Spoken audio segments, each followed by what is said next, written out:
Assalamualaikum warahmatullahi wabarakatuh. Terima kasih telah mengunjungi channel kami. Bagi yang menyukai konten kami silahkan subscribe dan tekan tanda loncengnya.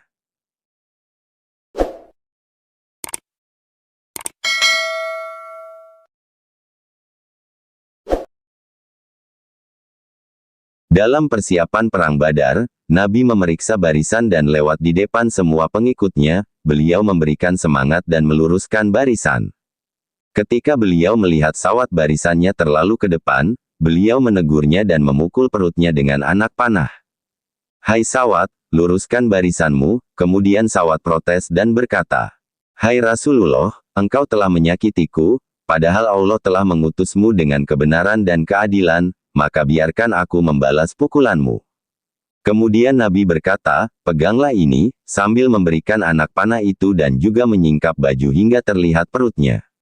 Dengan spontan, sawat memeluk beliau dan menciuminya. Nabi pun heran dan bertanya, "Apa yang mendorongmu untuk melakukan ini?" Sawat menjawab, "Hai Rasulullah, kini kita masih sempat bertatap muka, aku ingin sekali pada akhir pertemuanku denganmu ini, kulitku menyentuh kulitmu." Kemudian Nabi mendoakan sawat dan memberkatinya. Mengenai Quraisy, mereka sudah mulai bergerak maju, terlihat dari seberang bukit pasir.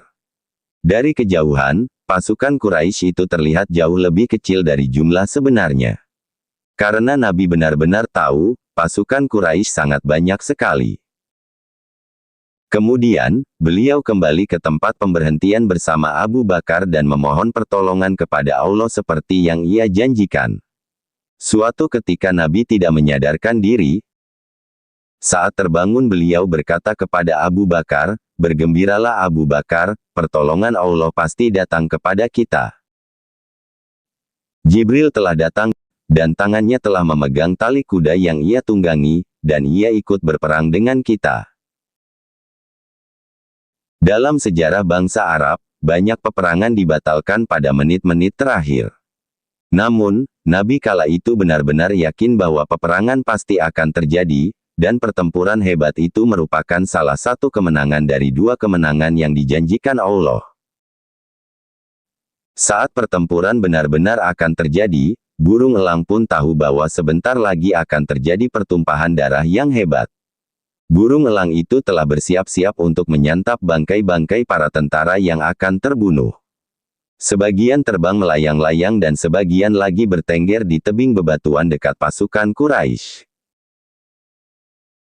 Posisi Quraisy sudah mulai mendekati kaum muslim, tampaknya gerakan pertama mereka adalah hendak merebut waduk tempat pengambilan air tersebut. Aswad dari Makhzum berjalan mendahului yang lain, bermaksud mengambil air hendak minum. Kemudian, Hamzah segera mendekat dan menghadapinya. Hamzah menyabetnya hingga putus salah satu kakinya, dan sabetan kedua menewaskannya. Utbah, yang semangatnya masih terbakar oleh olok-olok Abu Jahal, ia melompat dari kudanya dan menantang Hamzah untuk bertarung satu lawan satu. Syaibah dan Walid anaknya, maju berdiri di sampingnya demi membela keluarganya.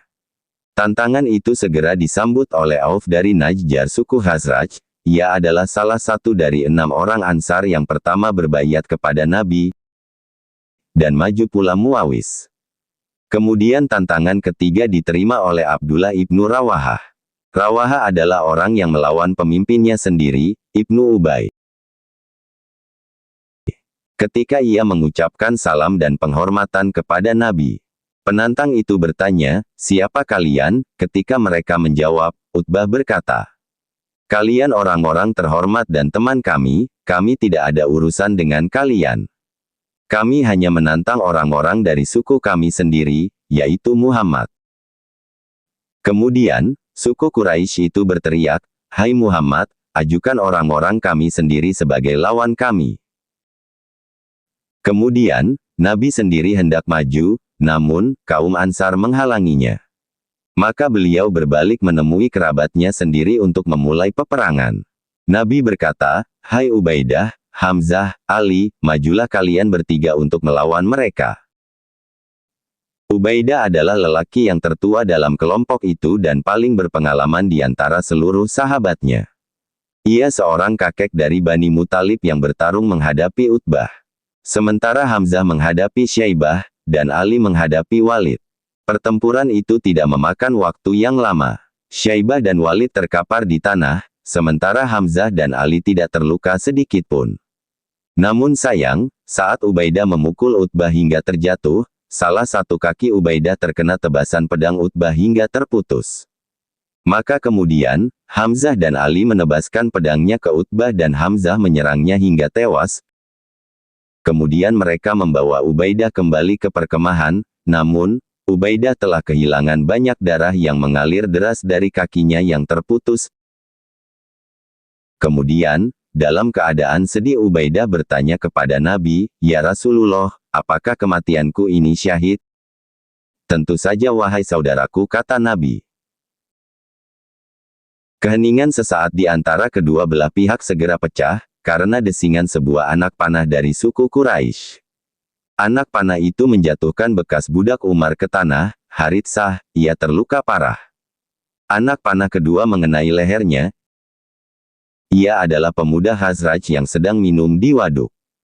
Melihat kejadian itu, dengan segera Nabi mengomando pengikutnya. Nabi berpidato, "Demi Dia yang jiwa Muhammad di tangannya, berjuanglah melawan musuh untuk mencari ridhonya. Maju terus tanpa mundur, tidak ada seorang pun yang gugur tanpa jaminan masuk ke dalam surga." Kata-kata itu diteruskan oleh para sahabat yang mendengarnya kepada mereka sahabat yang jauh dari jangkauan suara Nabi. Ketika itu, Umair dari Salimah suku Khazraj sedang membawa segenggam kurma dan memakannya. Umair menegaskan dan berkata, "Tidak ada lagi jarak antara aku dan surga, bila mereka membunuhku." Kemudian, Umair meletakkan kurmanya, dan segera menghunus pedang untuk menghadapi musuh, dan mengikuti komando yang didengarnya. Saat itu, Auf berdiri dekat Nabi dalam keadaan kecewa, karena tidak mendapat kehormatan untuk menghadapi tantangan pertama. Ia menoleh kepada Nabi dan berkata, "Ya Rasulullah, apa yang bisa membuat Allah tersenyum senang kepada hambanya?" Nabi menjawab, "Allah menyukai jika hambanya terjun ke medan perang tanpa ragu-ragu dan tanpa baju besi." Auf pun segera melepas baju besi yang dipakainya dan masuk dalam pertempuran.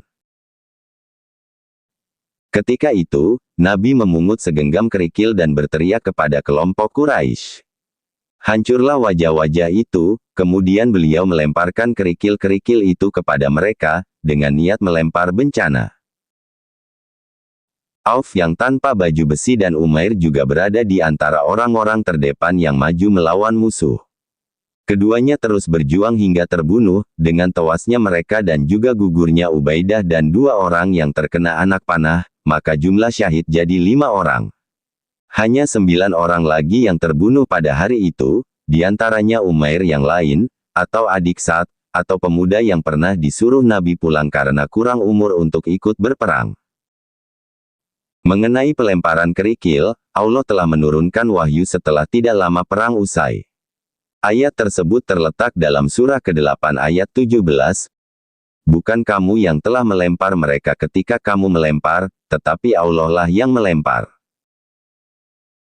Kerikil-kerikil itu bukanlah satu-satunya mukjizat dari Allah. Pada suatu tempat lain pula, ketika kaum Quraisy hampir mendekati kemenangan, ada seorang muslim kehilangan pedangnya yang terlepas dari tangannya. Dia adalah Ukasyah. Ia segera berlari mendatangi Nabi untuk meminta pedang. "Ya Rasulullah, berikan saya pedang." Kemudian Nabi memberikan sepotong kayu dan berkata, "Bertempurlah dengan ini hai Ukasyah." Maka Ukasyah pun menerimanya dan menggunakannya untuk memukul musuh. Di tangan Ukasyah, kayu itu berubah menjadi sebilah pedang yang panjang, kuat, dan berkilau. Pedang itu ia gunakan untuk melawan musuh sampai perang Badar usai, dan juga pada setiap pertempuran yang dipimpin Nabi. Pedang itu diberi nama Al-Aun, yang bermakna pertolongan Allah. Saat kaum mukmin diperintahkan untuk bergerak maju, mereka tidak maju sendirian. Sebab, Nabi sangat yakin dengan ayat yang diwahyukan Allah kepadanya. "Aku akan menolongmu dengan 1000 pasukan malaikat, yang datang pasukan demi pasukan." Quran Surah 8 ayat 9. Dan para malaikat juga mendapat perintah dari Allah. Ketika Tuhanmu mewahyukan kepada malaikat, sesungguhnya aku bersama kamu, maka teguhkanlah pendirian orang-orang yang telah beriman. Kelak akan aku berikan rasa takut ke dalam hati orang-orang kafir itu. Maka penggallah kepala mereka dan pukullah tiap ujung jari-jari mereka. Surah 8 ayat 12. Kehadiran para malaikat itu dirasakan oleh semua orang, karena menambah kekuatan bagi kaum mukmin. Namun, kehadiran malaikat itu hanya terlihat atau terdengar oleh sebagian orang. Ceritanya, ada dua orang laki-laki tetangga bangsa Arab, yang menyaksikan pertempuran itu dari atas bukit, yang berniat untuk turut mengambil bagian dari harta rampasan bila peperangan telah usai. Mereka berdua melihat, tiba-tiba segumpal awan putih menyapu mereka berdua. Awan itu melengkingkan suara ringkikan kuda, dengan tiba-tiba salah seorang dari dua lelaki itu terjatuh dan tewas. Lelaki yang selamat menceritakan, bahwa ia benar-benar merasa ketakutan. Ceritanya lagi, seorang mukmin sedang mengejar musuh. Tiba-tiba, kepala orang yang dikejarnya itu terputus jatuh ke tanah sebelum ia berhasil membunuhnya. Ia melihat ada tebasan pedang secara sekilas pandangan. Ia juga melihat malaikat itu sedang menunggangi kuda. Ia melihat pasukan malaikat itu bersorban kuning, sementara malaikat lainnya menggunakan sorban putih yang di ujungnya melambai-lambai ke belakang. Saat terjadi keanehan itu, tentara Quraisy segera bercerai-berai dan tak sanggup lagi melanjutkan peperangan, kecuali hanya beberapa orang yang masih tertinggal, karena tidak dilewatkan oleh pasukan malaikat itu. Salah satunya adalah Abu Jahal, yang bertarung dengan semangat yang tak kunjung padam. Kemudian masuklah Mu'az saudara laki-laki Auf melawan Abu Jahal. Akhirnya Abu Jahal berhasil dijatuhkan ke tanah oleh Mu'az itu. Ketika ia melihat ayahnya sedang terancam, ia segera membela ayahnya dan menebaskan pedangnya ke arah Mu'az. Sabetan pertama hampir saja memutuskan tangannya. Meskipun tangannya sudah terkulai, namun, Mu'az tetap melanjutkan pertarungan itu dengan satu tangan. Ketika ia merasakan sakit tak tertahankan, ia segera membungkuk menginjakkan tangannya yang terkulai itu ke kakinya, dan menyentakkan tangannya hingga terputus, kemudian melanjutkan pertarungan hingga selesai. Muawis, ketika ia melihat Abu Jahal masih hidup, ia segera menebaskan pedangnya pula hingga Abu Jahal tambah sekarat. Kemudian, Muawis dan Auf berlalu pergi meninggalkannya untuk melanjutkan pertarungan dengan musuh yang lain hingga gugur. Sebagian tentara Quraisy lari pontang-panting, namun beberapa orang berhasil dapat ditawan. Nabi berkata kepada sahabatnya, "Aku tahu bahwa keturunan Bani Hashim dan beberapa yang lain bertempur dengan hati nuraninya sendiri, tanpa bersungguh-sungguh berniat melawan kita." Kemudian, beliau pun menyebutkan nama-nama yang boleh dibebaskan jika mereka tertangkap hidup. Namun, kebanyakan pengikut Nabi menahan musuh karena berharap mendapatkan uang tebusan dan tidak bermaksud untuk membunuh mereka. Ketika para tawanan itu beserta penawannya digiring menghadap Nabi, wajah Nabi tampak sangat terpukul dan sedih melihat mereka. Kemudian berkata, "Ya Sa'ad, betapa tidak menyenangkan melihat wajah-wajah mereka. Apa yang telah mereka lakukan benar-benar di luar batas." Sa'ad pun mengiyakan dan Nabi berkata lagi, "Dari sekian dosa besar, syirik adalah dosa yang tak akan diampuni Allah. Aku lebih memilih mereka dibunuh daripada dibiarkan hidup dengan kezalimannya." Umar sependapat dengan Nabi, namun, Abu Bakar menyarankan agar tawanan itu dibiarkan hidup, dengan harapan, mereka akan berubah menjadi lebih baik dan beriman di akhir hidupnya. Nabi pun setuju dengan pendapat Abu Bakar. Pada hari berikutnya, Umar menjumpai Nabi dan Abu Bakar sedang meneteskan air mata, karena baru menerima wahyu yang berbunyi, "Tidak patut bagi seorang Nabi mempunyai tawanan sebelum ia dapat melumpuhkan musuhnya di muka bumi. Kamu menghendaki harta benda di dunia sedangkan Allah menghendaki pahala akhirat bagimu. Dan Allah Maha Perkasa lagi Maha Bijaksana." Wahyu berikutnya menjelaskan bahwa keputusan untuk melepas tawanan diterima oleh Allah dan tidak perlu dibatalkan, dan wahyu itu harus disampaikan kepada para tawanannya itu. Ya Nabi, katakanlah kepada tawanan-tawananmu, jika Allah mengetahui adanya niat baik dalam hatimu, niscaya Dia akan memberikan padamu yang lebih baik dari yang telah diambil darimu, dan Dia akan mengampuni kamu, sesungguhnya Allah Maha Pengampun lagi Maha Penyayang. Quran Surah 8 ayat 70. Namun, bagaimanapun, ada seorang manusia yang jelas-jelas tidak boleh dibiarkan hidup, yaitu Abu Jahal. Orang-orang mengira ia telah mati terbunuh, maka Nabi memerintahkan sahabat untuk mencari mayatnya. Pergilah Abdullah bin Mas'ud kembali lagi ke medan perang untuk mencari sampai ketemu mayatnya, karena di antara seluruh orang Mekah itu dialah paling memusuhi Islam. Ketika Abdullah bin Mas'ud menemui Abu Jahal, ia benar-benar sangat lemah dan sadar diri bahwa Abdullah sedang berdiri di dekatnya. Jauh sebelum pertandingan itu terjadi, Abdullah adalah orang pertama yang membaca Al-Quran di depan Ka'bah. Sewaktu itu Abu Jahal memukul serta melukai wajahnya karena ia hanyalah sekutu Zuhro yang sangat miskin, dan ibunya adalah seorang budak. Mengingat kejadian itu, Abdullah lantas menginjak-injak leher Abu Jahal. Kemudian, Abu Jahal pun berseru, "Kurang ajar sekali kamu hai gembala kecil. Pihak mana yang menang dalam peperangan tadi?" "Allah dan Rasul-Nya," jawab Abdullah singkat. Kemudian Abdullah memenggal kepalanya dan membawanya kepada Nabi. Saat itu juga, Abdul Al-Rahman bin Auf sedang membawa baju-baju besi yang diambil sebagai rampasan perang. Saat itu berpapasan dengan Umayyah yang kehilangan kudanya sehingga ia tidak bisa cepat-cepat melarikan diri. Umayyah bersama anaknya, Ali. Ia memanggil Abdul Al-Rahman. "Hai Abdul Al-Rahman, tangkaplah aku sebagai tawananmu, aku memiliki harta yang lebih banyak ketimbang jarahanmu itu." Kemudian Abdul Al-Rahman setuju, ia segera meletakkan barang rampasannya dan menggiring Umayyah dan Ali anaknya itu. Namun, ketika Abdul Al-Rahman membawa ke perkemahan, Bilal melihat mereka dan mengenalinya sebagai bekas majikannya yang sangat kejam. Teriak Bilal, "Umayyah, kamu gembongnya kaum kafir, aku tidak bisa hidup kalau engkau dibiarkan hidup." Kemudian Abdul Al-Rahman membelanya dan mengatakan bahwa dua orang itu adalah tawanannya, tetapi Bilal terus berteriak, "Aku tidak bisa hidup kalau dia dibiarkan hidup. Hai anak perempuan hitam, apakah engkau tidak mendengarku?" kata Abdul Al-Rahman kepada Bilal. Bilal kembali berteriak dengan suara yang lantang, "Wahai para penolong Allah, lihatlah gembong kafir ini, aku tidak bisa hidup kalau dia dibiarkan hidup." Kemudian, orang-orang berkumpul di sekitar mereka dan mengerumuni Abdul Al-Rahman dan dua tawanan itu. Tiba-tiba sebilah pedang ditebaskan ke Ali anak Umayyah, namun ia tidak tewas. Lalu Abdul Al-Rahman melepaskan tangan kedua tawanan itu dan berkata, "Selamatkanlah dirimu sendiri. Demi Tuhan aku tidak bisa menolongmu." Di sekitar mereka, orang-orang berdiri dengan pedang terhunus, dan mereka pun membunuh keduanya. Beberapa tahun kemudian, Abdul Al-Rahman menuturkan, "Semoga Allah merahmati Bilal. Harta rampasanku telah lenyap dan dia merampas pula dua tawananku." Kemudian, Nabi memerintahkan agar mayat-mayat kaum kafir dikuburkan ke dalam satu lubang.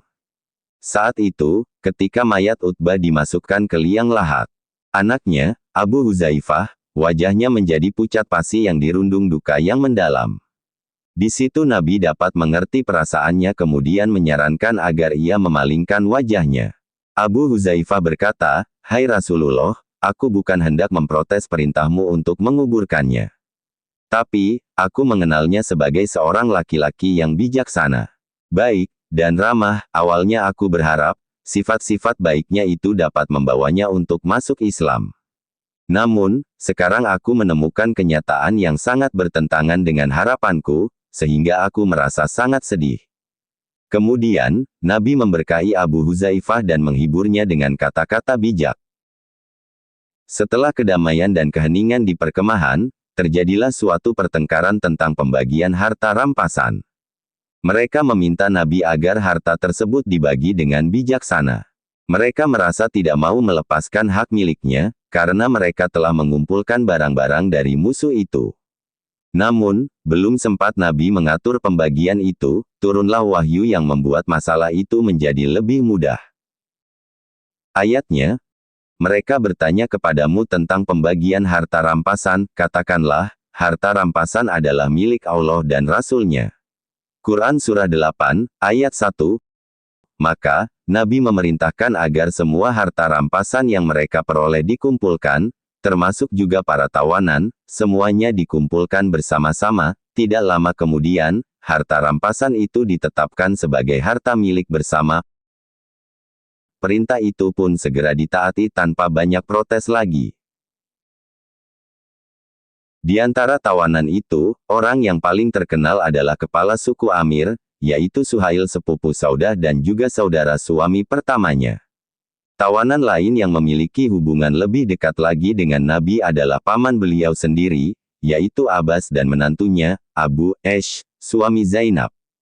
Dan juga sepupunya, Aqil dan Naufal. Kemudian, beliau memerintahkan sahabat agar semua tawanan itu diperlakukan dengan baik, walaupun tangan dalam keadaan terikat.